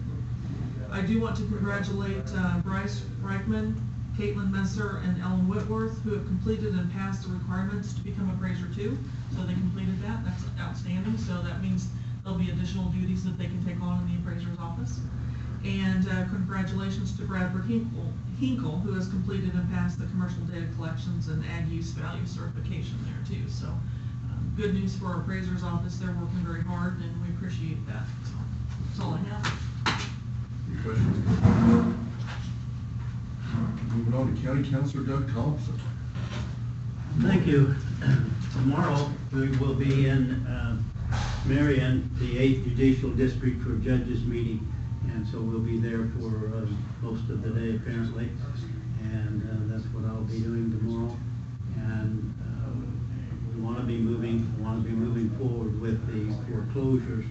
Now, I do foreclosures on lots of cases, and they go through a different procedure than what we go through here, because this is numbers of property. So we'll be working on that to get a date for a tax sale to happen, and that process just takes some time, but we're on top of it. We just have to follow what the requirements are for that. That's all I've got right now. Thank you. Thank you. Moving on, I don't see any notices or communication, no resolutions to consider, but we do have some other business to consider. I believe you have that handed out to you, commissioners. Dustin, would you like to come up? Sure. I know this concerns you. Why don't you, kind of more of a review, but. Dustin Parks, I'm the IT director. First off, I want to apologize for the situation with the audio. All right. That's our responsibility, and we'll work to get it right. We think we have an idea of what's wrong, but we're basically going to try to redo the entire setup to make sure that we piece backwards to find the problem. So, that said, last week during the work session, I had presented our budget and then also a update on server requests. Initially at the beginning of the year, I had mentioned that our current, a couple of our current servers are going to do what they call an EOL, which is end of life. And that means that the companies that made them no longer issue support for them. And that means if something were to happen to those devices, we would not get any kind of support to get them back up and running. Why that's important is we have 3 host servers and 4 data stores that we utilize. 3 of them are attached to those host servers, and one of them's a backup. And all of those run 911. They run the Tyler software that was mentioned earlier. They run CIC. So they're the backbone of how the county operates in terms of data. If anything happens to those servers right now, we get support from either Dell or Lenovo. They come out, they fix the servers, and they're back up and running. With Dell, it's within 24 hours. With Lenovo, it's within 4. So we want to make sure that we have servers in place that, so we don't have to worry about those EOL dates next year. Well, in working on getting quotes for that replacement, we discovered that we could get a really good deal and save $150-ish thousand if we went with one company over another. So to go over those, we got a quote from Dell, and the Dell quote for just the hardware, which again is 2 host servers and 2 data stores, that's what's end of lifing in July of next year, was $288,223. Now that is just for the equipment. I bring that up because when I talk about the Lenovo quote, I'll include what all's included in that.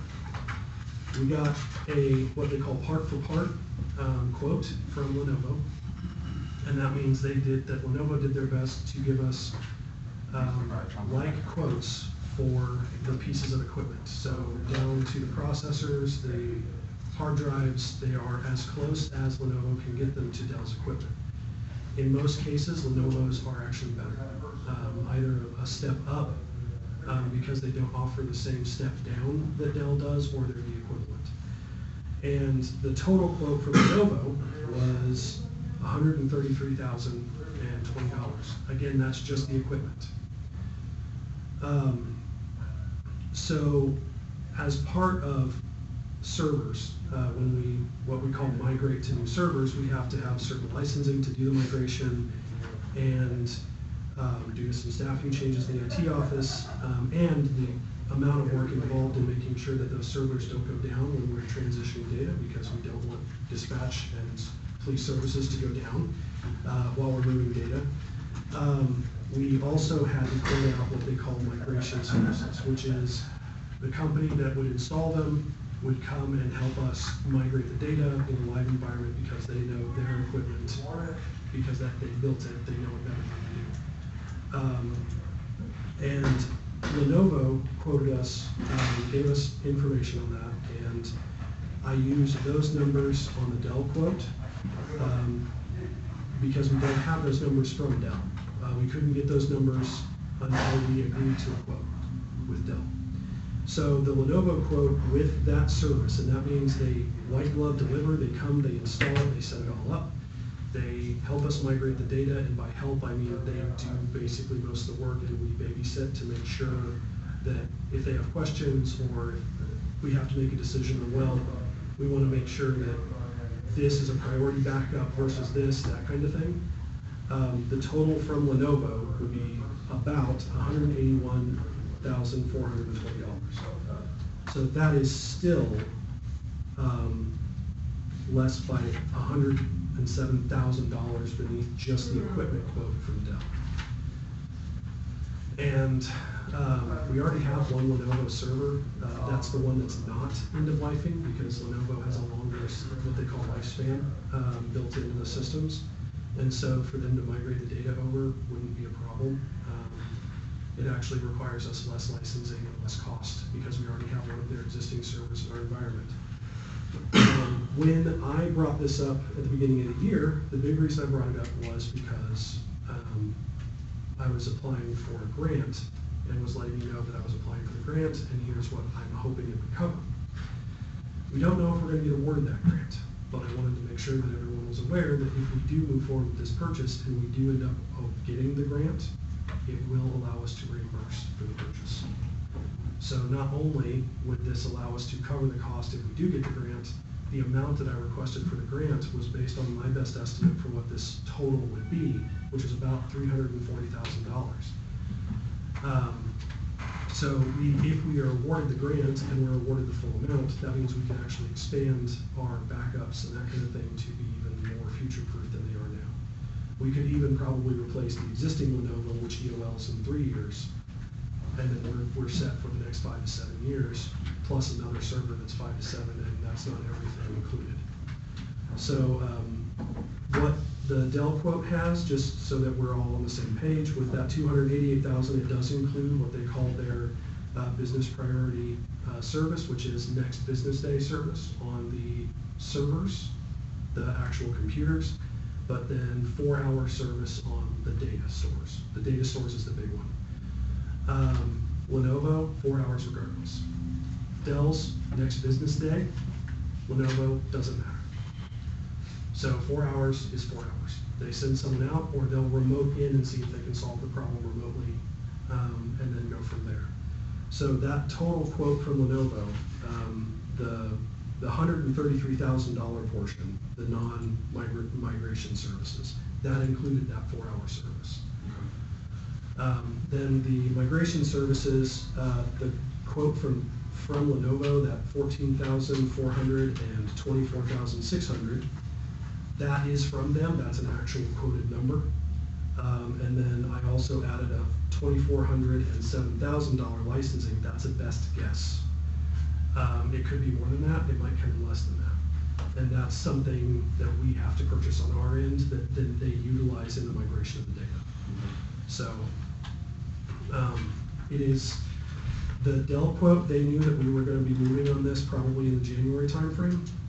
Lenovo did say that this price is basically good until September, but the sooner we move, the better, because it'll take them time to build these out to spec.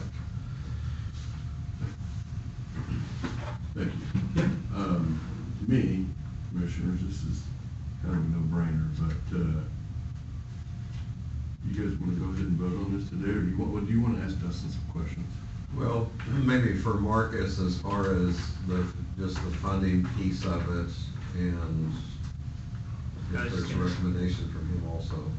Yeah, I wanted to touch on that. We have been setting aside some funding through the capital plan, and it basically be coming out of the equipment reserve is what we'd be looking at. With what we had accounted for, we were planning probably, I was probably being a little too slow in my planning. I probably should have accelerated that a little bit more. But we had about $170,000 for servers that we had been looking at for the future, but that was kind of moving forward towards 2029. So we'd be basically spending that a little earlier than what I had originally planned in the step planning process for funds. But when I include this number in with all of the vehicles and purchases that we have planned through 2025 and 2026, that comes to about $1,352,000.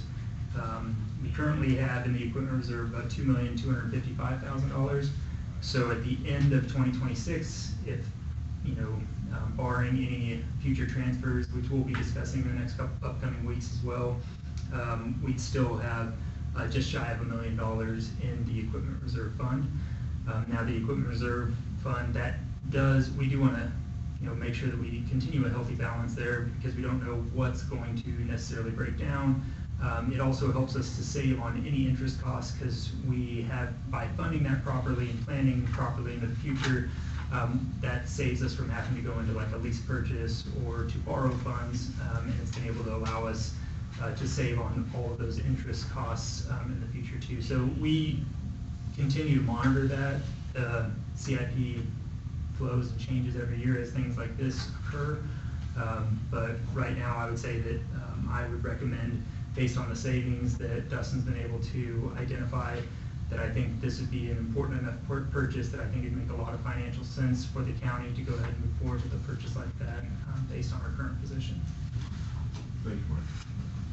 I should specify also, because it matters for the grant funding, we did not have specific line items for server replacement. It was more server maintenance. It was just in case a server goes down, we have this set aside. So, but my recommendation between the two quotes, not just because of cost, would be the Lenovo servers. If these were the exact same cost, I would still be saying the Lenovo servers. Most of our devices are Lenovo. Lenovo customer service treats us very, very well, and their warranties are phenomenal. For example, we were able to extend the lifespan of most of our desktops by 2 years. So we're, instead of being on a 3-year replacement, we're on more of a 4- and 5-year replacement by extending their warranties, and it cost us $4,000. And we're looking at $12,000 to $15,000 a year in computer replacement, and so we were able to save that in 1 year by extending warranties. And they even extended on some warranties on machines that no longer have warranties. They charged us about $20 to reactivate a warranty on machines that didn't have warranties anymore. So they're just a much better company for us to work with. With that being said, where I'm at, I guess you almost can't afford not to do it, because you don't know. Now, they said they'd be good through September, but really that's 2.5 months away. Yeah. So, Well, it's a need. It is a need. With that being said, do you have any questions, Ron? No, I'm good. Good. I'm going to call for a motion to approve this purchase of the two servers from Lenovo at the agreed upon amount of $133,020. Estimated total cost of $181,420. We've heard from our finance director that we think the equipment fund is able to sustain this earlier than planned purchase. With that being said, I'd ask for a motion to approve this. I'll make that motion. Second. Any more discussion? I'll say something. Great work. This is a good job. Really. There wouldn't be anything above this necessarily unforeseen that you... will this motion cover the purchase and shipping and everything? Oh, yeah, no, this quote includes hand delivery and setup. Okay. That my estimated cost, that 181, the reason that could fluctuate is going to be the cost of the licensing, because it's basically that 9,400 could fluctuate in there a little I bit. think where Lynn's going is, do we need to approve a little bit higher amount? Sorry. That's what I'm No more than getting at. 2. The licensing should be where I am, but no more than 2. 2 would be more than sufficient. So So- let me restate that and we'll re-motion it. So why don't we go ahead and approve this at a total evaluation of $183,420 at the max possible amount. I'll second that. All those, any more discussion? No, that's good. All those in favor say aye. Aye. Aye, motion carries. Good work. Now, just the only thing I would ask from you later is let me know how much it went up if we would have waited. Yeah, just I can like do that. that. I'm just curious, Yeah. because I know, I love working in hard to get it done. So, I kind of did I know what the retail numbers on this were. Yeah. This server setup from them, was about $440,000. There you go. Dell was giving us their best price, and then Lenovo came in and said we can cut it by 70%. There you go. So, yeah. Thank you. Thank you, Dustin, I appreciate your time. Do you have a clean version you want to sign? Here.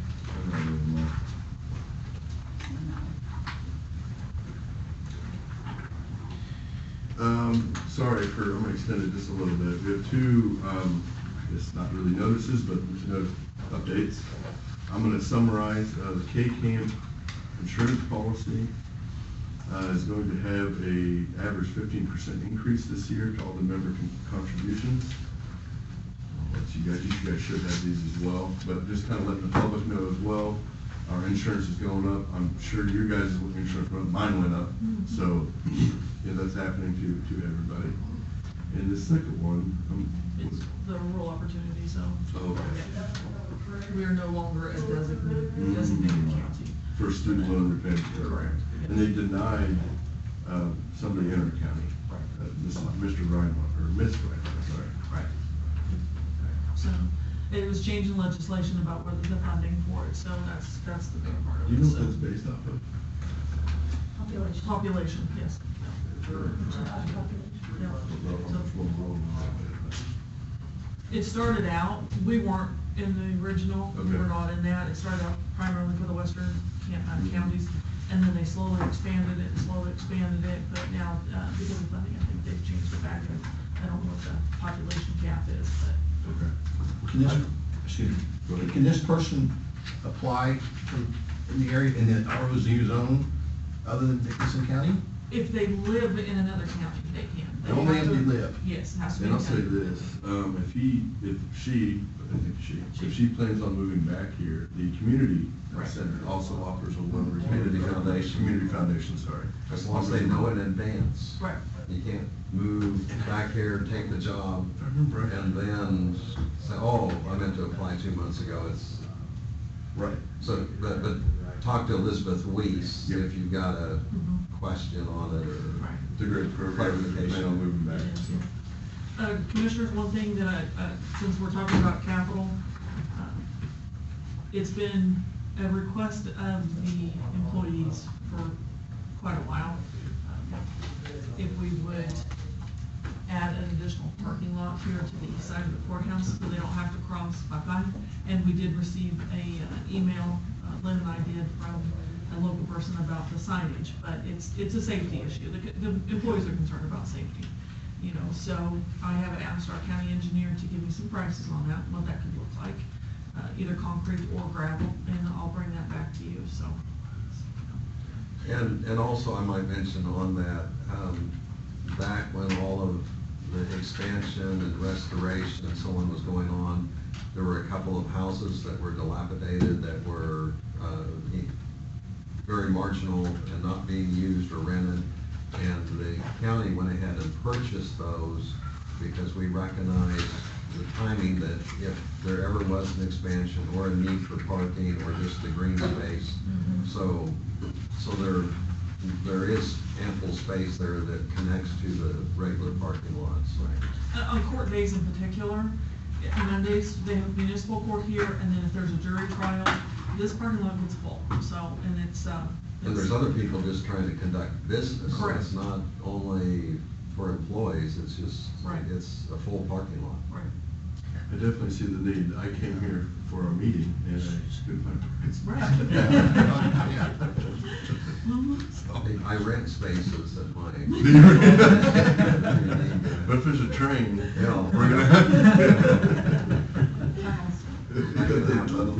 Build a tunnel in. You know, when I walked over here today, it started to drop, and I thought, oh my goodness, I hope a train doesn't block this thing, because it was about, 5 minutes before our meeting. Yeah, that's what Custer said. Okay, I believe that conducts our business for the day. I would entertain a motion to adjourn. So moved. I'll second. All in favor, say aye. Aye. We are adjourned.